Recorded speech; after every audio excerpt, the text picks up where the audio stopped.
Dear students and parents, हर साल की तरह एएससी एकेडमी इस बार फिर लेकर के आई है talent Hunt exam. 7th and 9th का टैलेंट हंट एग्जाम होने वाला 21 दिसंबर को और 10th का एग्जाम होने जा रहा है 28 दिसंबर को।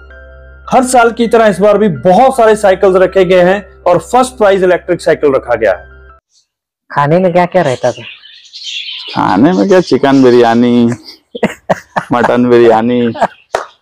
खाने का तो ऐसा है कि बस जिंदा रहने के लिए जेल खाना देते हैं कि इंसान जिंदा रहे। टेस्ट के नाम पे तो कुछ नहीं रहता। मैं जब जेल में गया तो इतनी रोटी खा पाता था पहले। खुलकर करेंगे बात सच का सामना के साथ के इस खास एपिसोड में, इस प्रोग्राम में मैं समाजवादी के नेता मुस्तकीम डिग्निटी का इस्तेकबाल करता हूं। शुक्रिया आसिफ भाई। मुस्तकीम भाई, सबसे पहले तो आज 12 नवंबर है। मुझे तो नहीं लगता कि आप पूरी जिंदगी ये दिन भूल पाएंगे।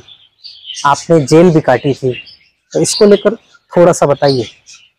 देखिए, 12 नवंबर का वाकया मालेगांव शहर में ऐसा हुआ कि कुछ सुन्नी तंजीमों ने ऐलान किया और उसमें तमाम ही सियासी, समाजी, मजहबी तंजीमों को जोड़ने की उन्होंने कोशिश की और लगभग सभी पार्टी के लोग थे, मगर सियासी लीडरों में मैं अकेला था जो 12 नवंबर के वक्त उस प्रोग्राम में था।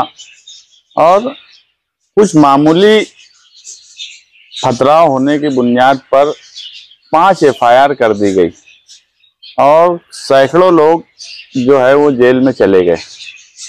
उसमें मैं भी एक था।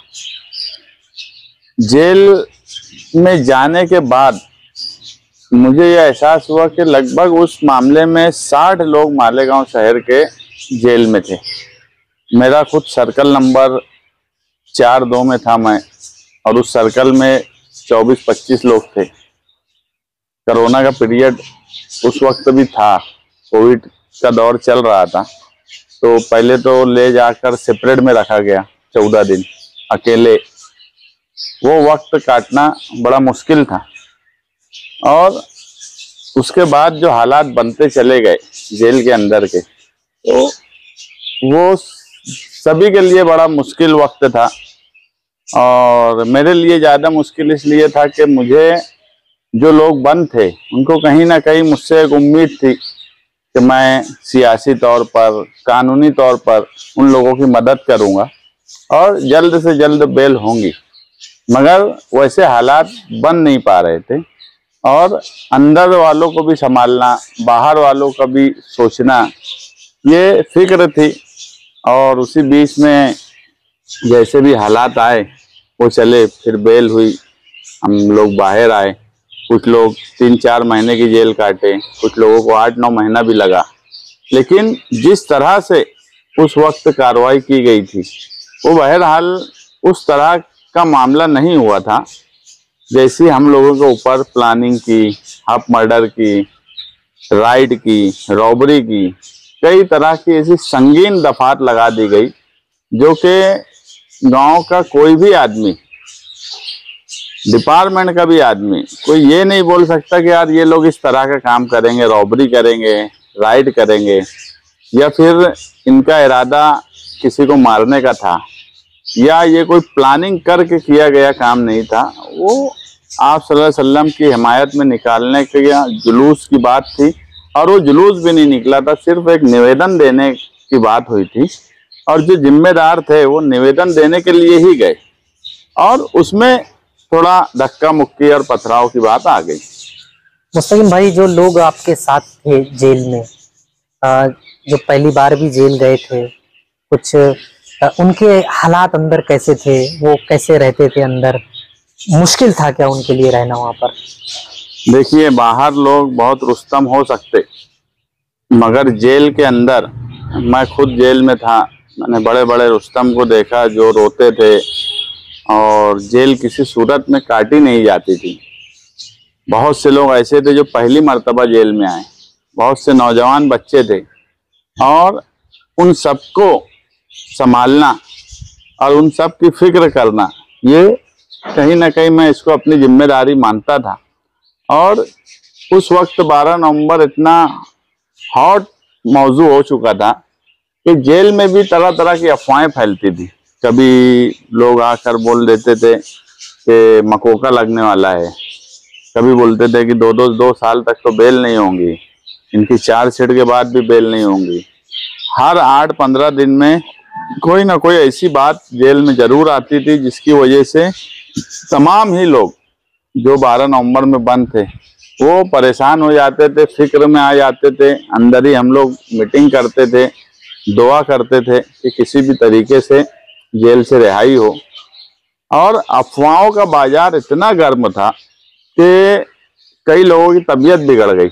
मैं अभी उन लोगों के नाम इसलिए नहीं लेना चाहता कि अब छूट गए हैं, कल अंदर क्या रिश्ते थे, अंदर उन्होंने मुझे क्या बोला था, मगर बाहर आने के बाद उनकी क्या हरकत है वो एक अलग बात हो गई।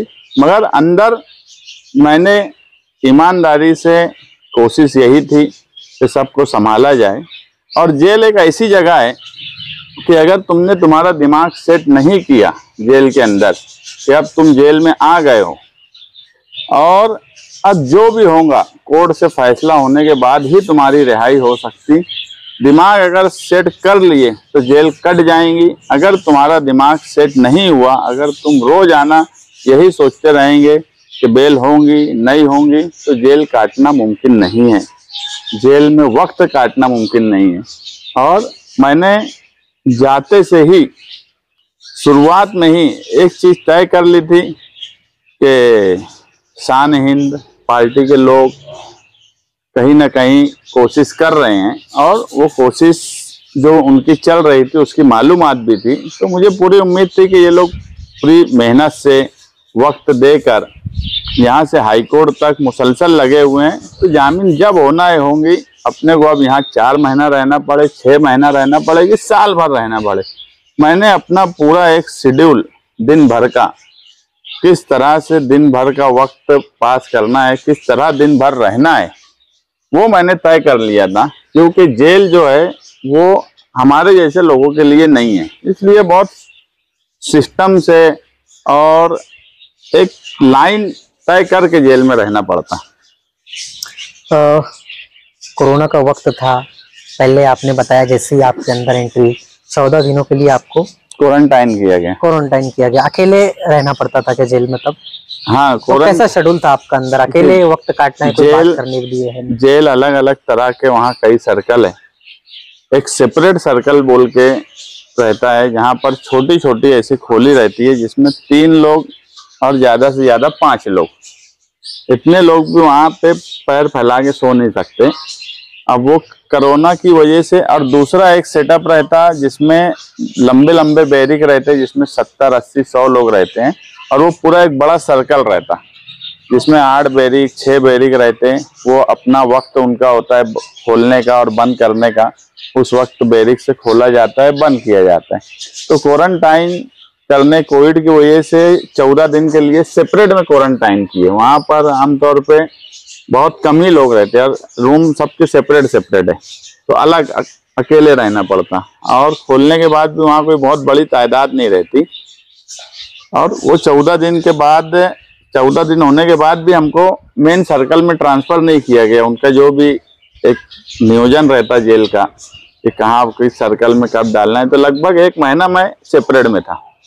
जो भी लोग बंद थे आपके साथ, आप भी वहां पर बंद थे, तो सुबह का शेड्यूल कैसा रहा करता था आपका? सुबह कब उठना है होता था, नाश्ता कब होता था, फिर खाना दोपहर का, ये सब बातें? देखिए, जेल का ऐसा है कि तुम एक डिसिप्लिन की लाइफ है वहाँ। टाइम टेबल, तुम कितने भी बड़े हो कुछ भी हो, 6 बजे सुबह में पुलिस वाले आएंगे, बैरिक खोलेंगे, तुमको सबको उठ के बैठ जाना है। जोड़ी बना के तुम्हारे साथ के जो साथी कैदीदार है उसके साथ वो गिनती करते थे और उसके बाद खोल देते थे। उसके बाद उनकी चाय नाश्ता जो भी जेल का है वो मिलता था। फिर दोपहर का खाना हम लोगों को 9 बजे मिल जाता था, सुबह 9 बजे। सुबह 9 बजे। फिर वो खाना लेके अपने बैरिक में रख दो, और जब बैरिक 11 बजे बंद करते थे, उसके बाद बैरिक जब बंद हो जाती थी तो हम लोग बैरिक में 12 बजे खाना खा के फिर 3 बजे तक बैरिक में रहते थे। फिर 3 बजे वापस बंदी, आमतौर पर उसको बोलते बंदी खोलना, तो वो खोला जाता था। और 3 बजे से 5 बजे तक सर्कल में यानी एक ऐसा बड़ा ग्राउंड जैसा रहता, उसमें बैरिक, अलग अलग बैरिक है, और वो 6 बजे से 11 बजे तक खुलती, फिर दोपहर में 3 बजे से 5 बजे तक, फिर दोपहर का खाना 5 बजे के करीब, रात का खाना 5 बजे के करीब दे देते थे। फिर जब बंद होता था तो मगरिब की अजान होती थी, तो उसके बाद खाना खाते थे। वहाँ सारा टाइम टेबल समझने का एक ही अंदाज था, अजान की आवाज़ आती थी तो हम लोग ये समझ लेते थे कि अब जोहर की अजान हो रही तो 1 बज रहा होगा, असर की अजान हो रही तो 5 बज रहा, अजान हो रही मतलब अब मगरिब हो गई, 6:30-7 बजे का टाइम, अब खाना खा लेना चाहिए। ऐसा कि अजान की आवाज़ आई, तो क्योंकि वहाँ ना घड़ी थी ना किसी के पास टाइम समझने का कोई जरिया होता है, बस एक अजान का ही एक ऐसा जरिया था जो सुकून भी देता था, टाइम टेबल भी बता देता था। अगर नमाज पढ़ने का हो रहा तो नमाज पढ़ लेते थे। मतलब एक अजान ऐसा जरिया था जो अपनापन महसूस होने के लिए, कि क्योंकि बाहर की दुनिया में क्या हो रहा है, जेल के अंदर तुमको कुछ भी नहीं समझेगा। मुझे तो 3 महीने के बाद ऐसा लगता है कि बाहर मोटर गाड़ी और ये सब भी चलती होंगी कि नहीं चलती होंगी, ऐसे हालात आज क्या होंगे, क्योंकि बाहर की दुनिया से पूरा कट जाता आदमी। उसे सिर्फ जो तुम्हारे रिश्तेदार है, दोस्त अहबाब है, वो मुलाकात पे आएंगे तो उनसे तुम बात क्या करेंगे, यही बात बोलेंगे, भैया क्या हुआ, जामीन हो रही कि नहीं हो रही, किसी का संदेशा है, कुछ घर के मसले मसाइल। मैं सियासी था तो सियासी बातचीत कर लेता था, बस यही सब बातें वहाँ होती थी और वक्त काटने की कोशिश करते थे। कड़ाके की ठंड थी, तो वहां पर नहाने के लिए गर्म पानी मिलता था या ठंडे पानी से ही आपको नहाना? नहीं, ठंडी का ऐसा था कि 4 साल, अभी हो सकता है इस बार वैसी ठंडी पड़े, उस वक्त सर्दी, और नासिक में आमतौर पे सर्दी ज्यादा ही ठंडा होता है और बहुत ठंडी थी। ये समझ लो कि जब एक सेपरेट का जो बैरिक रहता था, वो पूरी जो सलाखें हैं वो नीचे तक रहती, जमीन तक, और सोना है तो जो हवा है वो डायरेक्ट आती। हम लोग तो ऐसा है कि कई चादर ये वो जो मिल गया वो ओढ़ के ऐसे गुडली जैसे बन के सो जाते थे। अब नहाने की बात ऐसी है कि मेरी आदत शुरू से ठंडे पानी के नहाने की रही, तो मुझे कोई मसला नहीं आया, मैं तो नहा लेता था। मगर ऐसे लोग भी थे साथी जो 15-15, 16-16 दिन तक नहीं नहाए, तो सब हंसी मजाक की बात थी, मगर जबरदस्ती उनको ले जाके कोशिश करके नहला दिए थे, क्योंकि सर्दी का मौसम और बाहर नहाने का, वहाँ कोई बाथरूम थोड़ी है कि चलो 4 दीवारी है कि वो नहीं, खुले में नहाना है, वो भी ठंडे पानी से, और पानी भी खुला हुआ, एक हाउस जैसा है, उसमें पानी ऐसे तुम हाथ डाल दो तो तुम बोलेंगे यार चला महीना भर तो नहाएगा ही नहीं आदमी। मगर अब सेहतमंद रहने के लिए नहाना भी जरूरी है, तो मेरे लिए तो नहीं मसला था, मगर बहुत से लोगों के लिए ठंड में नहाने का बड़ा मसला हुआ करता था। तो फिर वो नहाए या नहीं नहाए? नहीं, नासिर भाई और मैं जबरदस्ती नहलाए। नासिर भाई का भी बड़ा मुश्किल रहा है अंदर सफर। नासिर भाई का ऐसा था कि वो विल पावर उनकी भी बहुत स्ट्रांग है, वो भी बहुत लोगों को संभाले, और वो लगभग 11 महीना रह गए, लेकिन उनके अंदर विल पावर था और वो सबको लेके चलते थे, क्योंकि आयशा नगर के हिस्से के कई नौजवान थे जो उनका ताल्लुक था, लेकिन उनकी कोशिश यही रहती थी कि यार सबको लेके चलो, क्योंकि जेल में जो लोग साथ में जाते भी हैं, तो जेल ऐसी जगह है कि साथ में जाने वाला आदमी की आपस में नहीं बनती, वहां पर आदमी ना थोड़ा चिड़चिड़ा हो जाता, जेल में रहने वाला, उसके अंदर चिड़चिड़ापन आ जाता, तो बहुत मामूली बात पे ना वो आपस में बहस मुबाहिसा कर लेते थे। और हमारे बीच में भी जो 12 नंबर के लोग थे, कई लोगों के आपस में तनाजे मसले आते थे, मगर नासिर भाई जो है वो आदमी समझदार थे, वो कहीं ना कहीं हैंडल कर लेते थे, आपस में तनाजे हो जाए, ये हो जाए।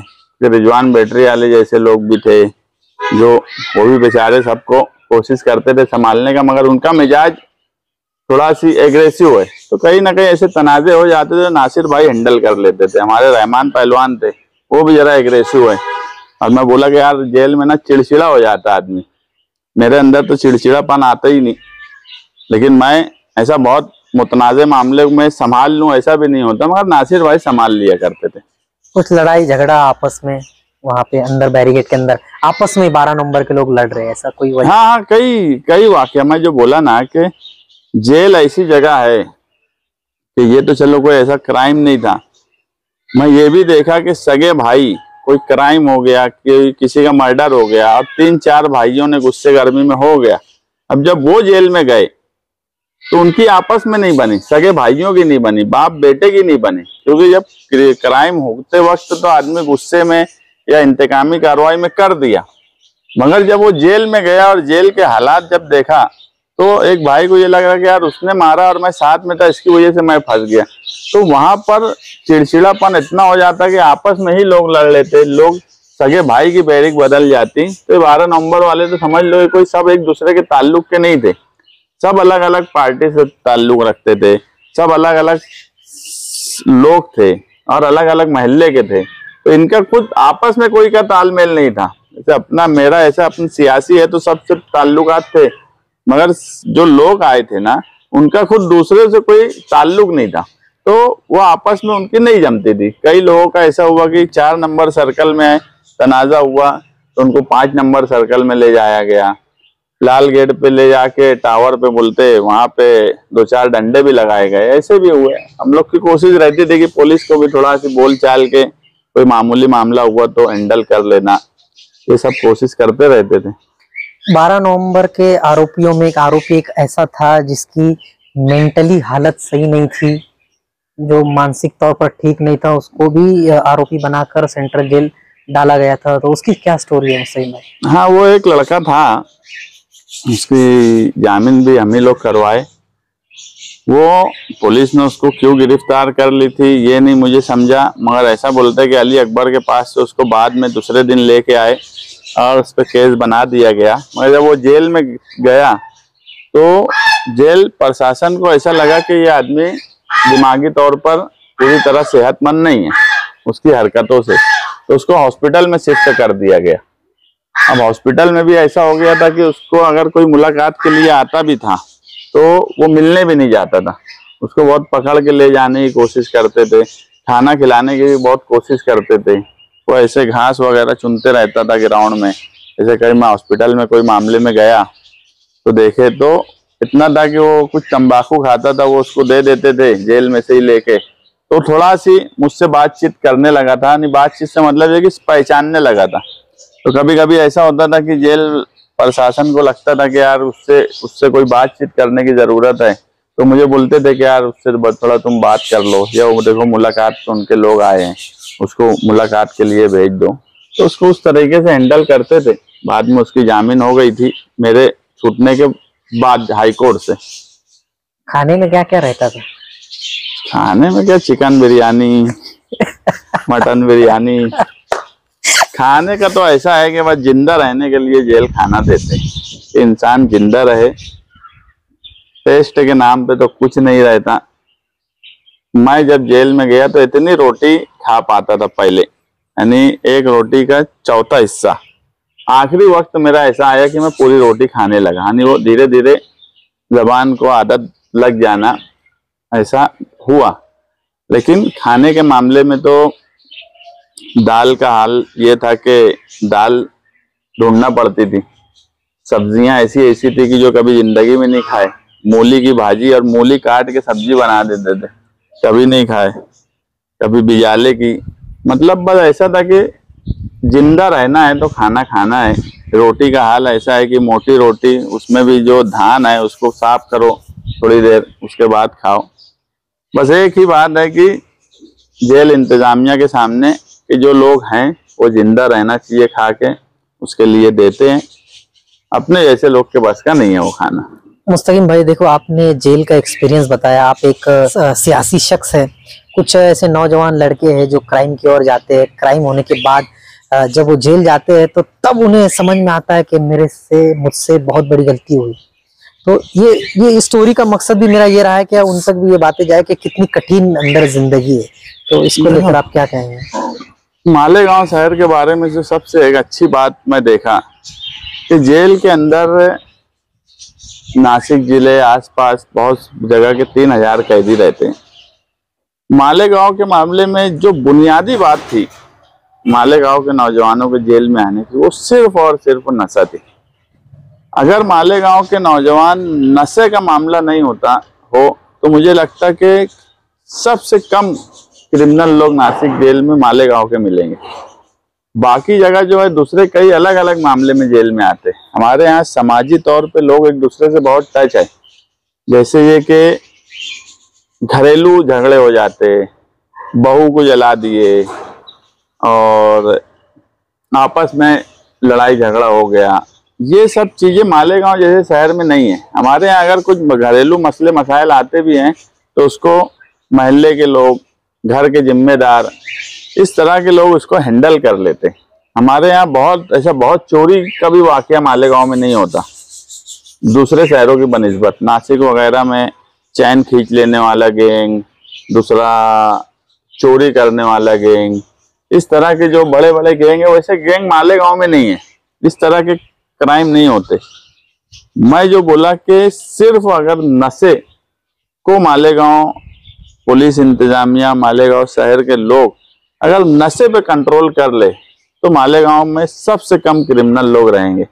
यहाँ पे कभी भी बिला वजह किसी के ऊपर ये वो, बस वो नशा एक ऐसी चीज है कि उसमें नौजवान बहक जाते। लेकिन जब जेल में जाते हैं तो जेल अच्छे अच्छों को सुधार भी देती, मगर जेल अच्छे अच्छों को बिगाड़ भी देती। ये दोनों पहलू है। वो सुधार गृह तो है, मगर अपने जैसे लोग जाएंगे तो बराबर सुधर जाते। मगर कुछ ऐसे क्रिमिनल टाइप के लोग होते हैं जो, मैं बोला ना कि जेल में एक चीज जो मैं महसूस किया कि जेल हमारे जैसे लोगों के लिए नहीं है। जो मुसलसल क्राइम करने वाले लोग हैं, जिनका आना जाना लगा रहता 2-4 महीने में, जेल उनकी है। और वो जेल में वैसा रहते भी, उनके साथ भी जेल में थोड़ा सी अपने को वो हिसाब से, अपन बाहर तो बहुत बड़े हो सकते मगर जेल क्रिमिनल लोगों की है, वहाँ वही बड़े हैं। अपन थोड़ा सी एहतियात से ही रहते वहाँ, और रहना भी चाहिए, क्योंकि उनको ऐसा लगता है कि यार हम क्रिमिनल है, जेल हमारी है, ये गांव में कुछ भी होंगे। तो जेल काटना इतना आसान काम नहीं है।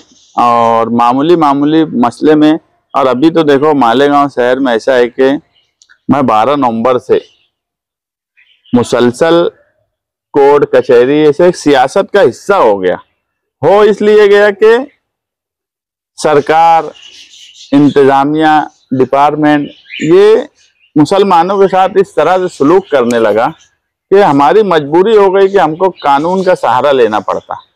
12 नवंबर से केस लड़ते लड़ते सालों लड़े, आज भी कोर्ट जाते। आज जन्म दाखिले का सवाल हमारे सामने आ गया, तो हमारे कई भाई जन्म दाखिले में जेल में बंद है। हाई कोर्ट में उनकी अपील फाइल कर दी गई है।